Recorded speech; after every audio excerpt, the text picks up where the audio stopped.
In this video, you'll learn how to build a shopping wish list system in Notion. By following these steps, you will create a personalized space to keep track of items you want to purchase, helping you organize your shopping effectively. Begin by navigating to the Notion website, open your preferred web browser and enter the URL for Notion, and ensure you have a stable internet connection, as the loading time may vary based on your connection speed. Once you are on the Notion homepage, locate the templates option. This section contains various pre-made templates that can simplify your setup process.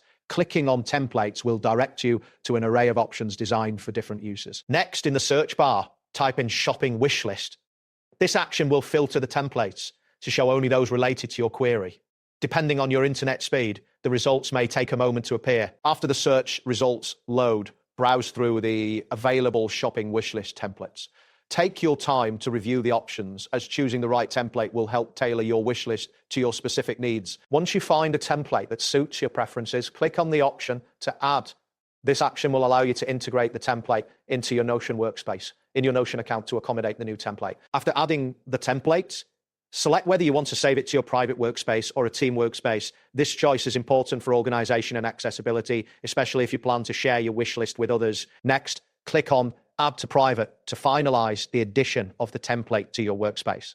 This step will confirm that your shopping wish list is now part of your Notion setup. Now, navigate to the newly created shopping wish list page.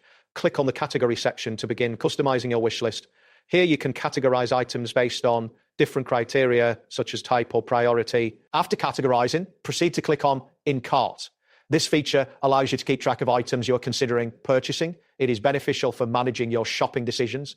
Then click on Purchased to mark items that you have bought. This function helps you maintain an accurate record of your shopping history and manage your spending effectively. Next, click on Inbox to add new items that you want to consider for future purchases.